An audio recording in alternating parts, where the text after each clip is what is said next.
نحمده ونصلي ونسلم على رسوله الكريم اما بعد فاعوذ بالله من الشيطان الرجيم بسم الله الرحمن الرحيم قال آمنتم له قبل ان آذن لكم پارہ نمبر 16 سورہ طٰہٰ رکوع نمبر 3 آیات نمبر 71 تا 74۔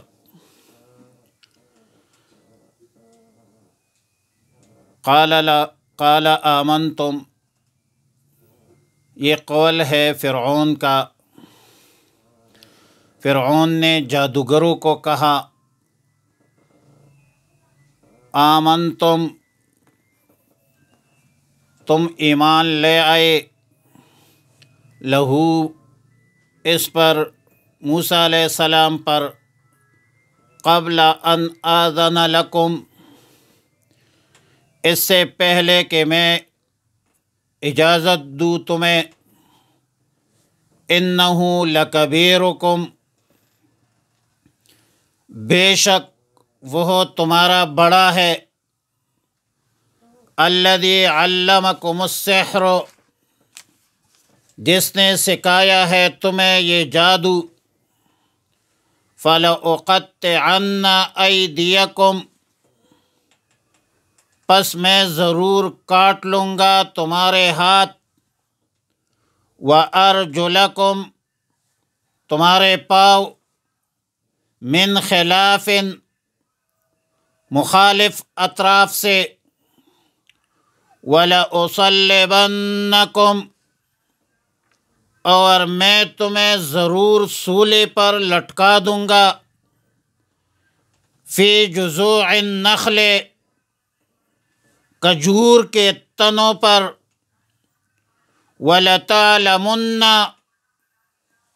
اور تمہیں معلوم ہو جائے گا،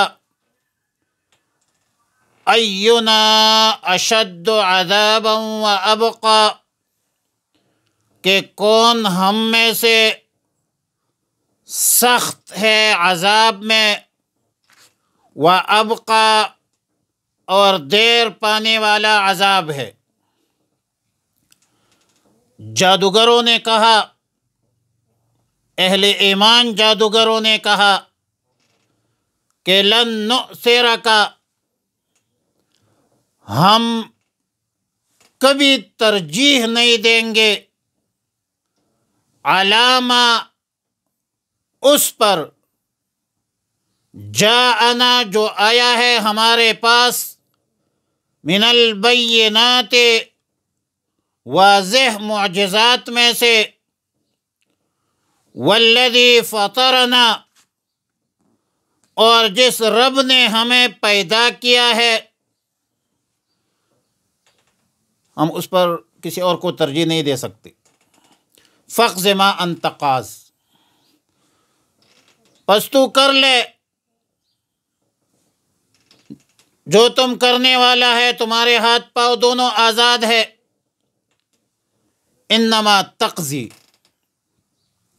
بے شک تو حکم کر سکتا ہے، ہذہ حیات الدنیا،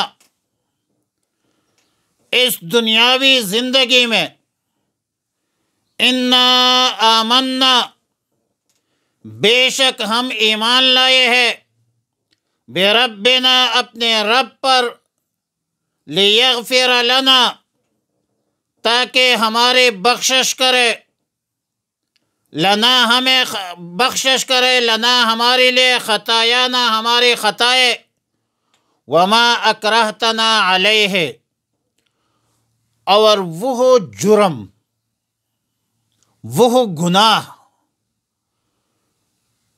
جس پر تو نے ہمیں مجبور کیا تھا، من السحر، جادو میں سے، واللہ خیر، اللہ بدرجہ بہتر ہے، وابقی، اور باقی رہنے والا ہے، انہ من یأت ربہ، بے شک وہ جو آیا اپنے رب کے سامنے، مجرمن، اسی حال میں کہ وہ مجرم ہو، مجرم بن کر آیا، فإن لہ جہنم،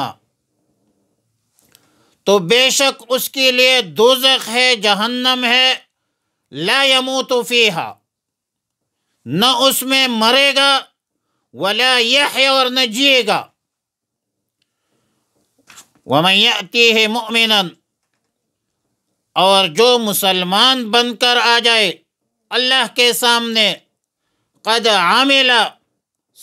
عمل الصالحات، تحقیق کے ساتھ اس نے نیک اعمال کی ہو، فاولئک لہم الدرجات العلی، پس یہی لوگ ہیں جن کے لیے اونچے درجے ہے، جنات عدن، باغات ہمیشہ رہنے والے، تجری جو بہتی ہے، من تحتہا اس کے نیچے، الانہار و نہریں، خالدین فیہا ہمیشہ رہیں گے اس میں، وذالک، اور یہ جزا ہے، من تزکا، جو اپنے آپ کو پاک کرے گناہوں سے۔ آیات مذکورہ آیت نمبر 71 میں فرمایا قال آمنتم لہ قبل ان آذن لکم، جب پوری قوم کے سامنے موسیٰ علیہ السلام کے ہاتھوں حق کا اظہار ہوا، فرعون کو بدترین شکست ہوئی، ذلت، رسوائی اور بے عزتی پوری قوم کے سامنے فرعون کی ہوئی، تو فرعون بکلاہٹ کے شکار ہو گئے، جادوگروں کو دھمکی دی کہ تم نے میرے اجازت کے بغیر ایمان کیسے لایا؟ جیسا کہ ایک ڈکٹیٹر تھا، ایک جابر تھا، ظالم تھا، اور لوگوں کو یہ بتلانا چاہتا تھا کہ میں تو میں ہوں، میرے اجازت کے بغیر جادوگروں کا کوئی قول و فعل معتبر نہیں ہے۔ لیکن ظاہر ہے کہ زمینی حقائق کے مطابق واضح معجزہ کے بعد کسی عاقل بالغ انسان کو کسی کی اجازت کی ضرورت نہیں ہوتی، وہ اپنے رائے میں خود مختار ہے، اور نہ ایک ڈکٹیٹر کی فرعونی لہجہ اور دھمکی کر آمد ہوتی ہے۔ آپ زبانوں پر تالے تو لگا سکتے ہیں، دماغ پر نہیں لگا سکتے۔ الزامات، اتہامات، یہ فرعونی روش ہے، اور یہاں پر فرعون نے بھی الزام لگایا کہ تم سب نے مل کر سازش کی۔ موسیٰ علیہ السلام کو کہا انہ لکبیرکم الذی علمکم السحر، یہ جو تمہارا بڑا ہے جس نے تمہیں جادو سکھایا ہے۔ یہ فرعون کا اتنا بے وقوفانہ، سفاہانہ الزام تھا، بدترین جھوٹ پر مبنی تھا۔ پوری قوم سمجھ گئی کہ ان جادوگروں کا موسیٰ علیہ السلام سے کیا تعلق۔ استاد شاگرد کا تو ایک تعلق ہوتا ہے، ایک ملاقات ہوتی ہے، لقاء ہے۔ ان جادوگروں کا اور موسیٰ علیہ السلام کے درمیان ملاقات اور تعلق ثابت نہیں ہے، جانتے نہیں تھے۔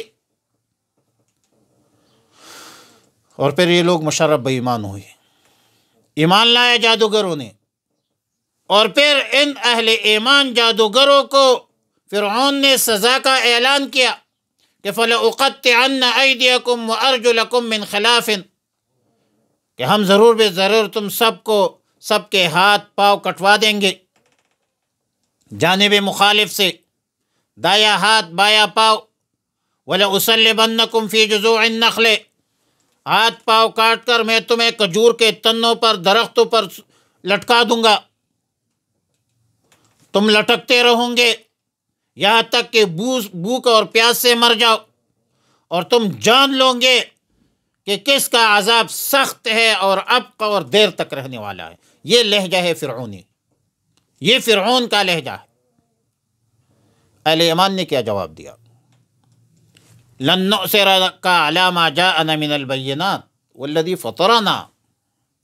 اہل ایمان جادوگروں نے بڑی ایمان پختگی کا ثبوت دیا کہ اے فرعون، ہم تیرے قول کو آیات بینات، معجزات پر ترجیح نہیں دے سکتے۔ جو موسیٰ علیہ السلام کی وساطت سے ہمارے سامنے جو معجزات آئی ہے اس کو ہم جھٹلا نہیں سکتے۔ ہم جادو جانتے ہیں کہ جادو کیا ہوتا ہے۔ اور حضرت اکرمہ کا قول ہے کہ جادوگر جب سجدے میں گرے تو اللہ تعالیٰ نے ان جادوگروں کو جنت کے مقامات عالیہ اور نعمتوں کا مشاہدہ کرایا جو ان کو ملنے والی تھی۔ والذی فطرنا، جس رب نے ہمیں پیدا کیا ہے، والذی فطرنا والذی خلقنا،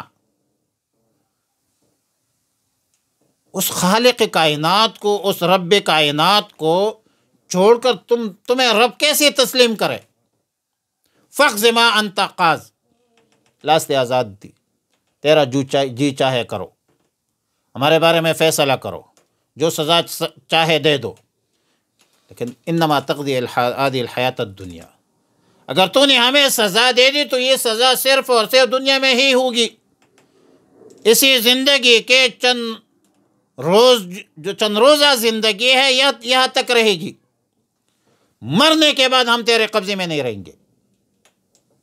وما اکرہتنا علیہ من السحر، جادوگروں نے فرعون کے بارے میں کہا کہ ہمیں جادوگری پر تو تم نے مجبور کیا تھا، ورنہ اس لغو کام میں تو ہم پڑتے نہیں تھے۔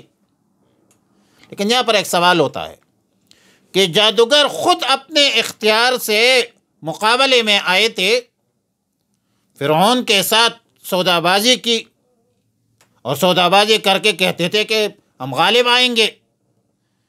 پھر فرعون پر الزام لگانا کہ اس نے ہمیں مجبور کیا ہے، جادوگروں کا یہ قول کیسے درست ہوگا؟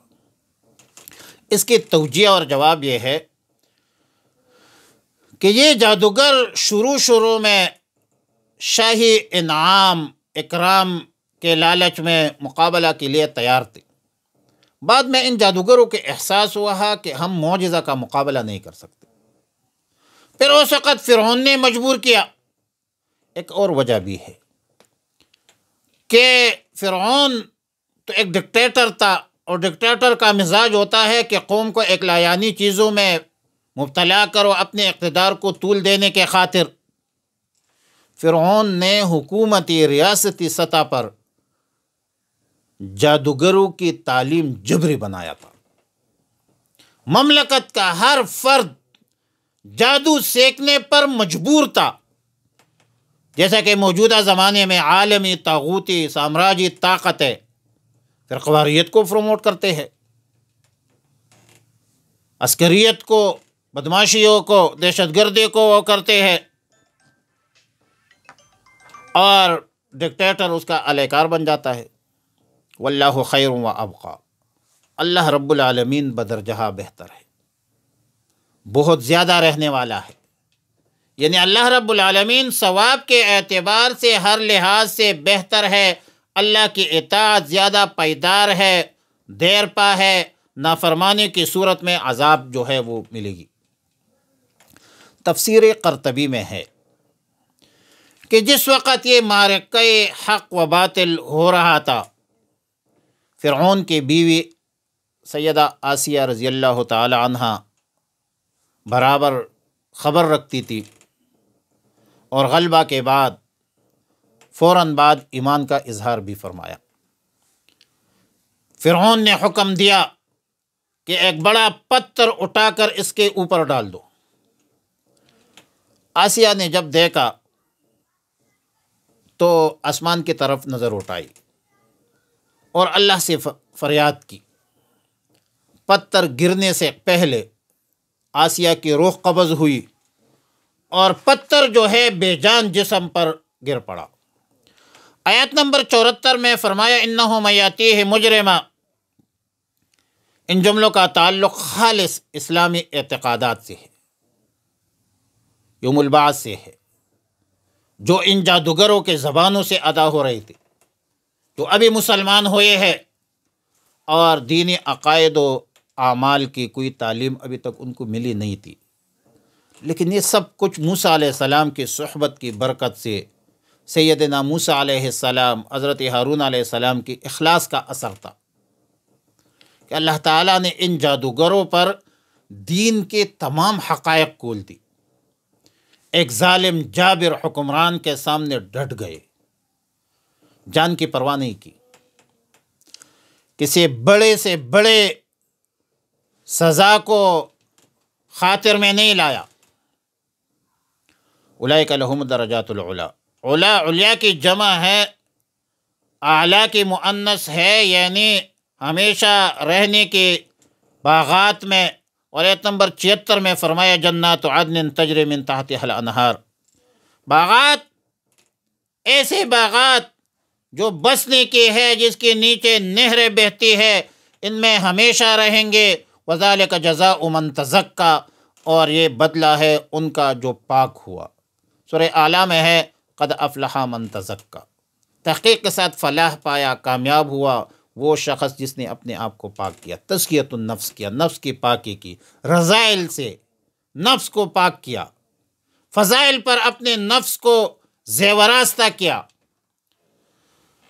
اور جادوگروں کے حوالے سے قدرت کا ایک کرشمہ دیکھ لیجئے کہ ایمان کے بعد ان کو ولایت کا مقام حاصل ہو گیا، جو عمر بر کے ریاضتوں سے حاصل نہیں ہوتی، مجاہدوں سے حاصل نہیں ہوتے، ان کو وہ مقام حاصل ہو گیا۔ سیدنا عبداللہ ابن عباس رضی اللہ تعالی عنہما اور سیدنا عبید ابن عمیر رضی اللہ تعالیٰ عنہ کا قول ہے کہ یہ لوگ دن کے شروع میں کفار تھے، جادوگر تھے، دن کے آخر میں اولیاء تھے اور شہداء بن گئے۔ قذافی تفسیر ابن کثیر۔ وآخر دعوانا الحمد للہ رب العالمین۔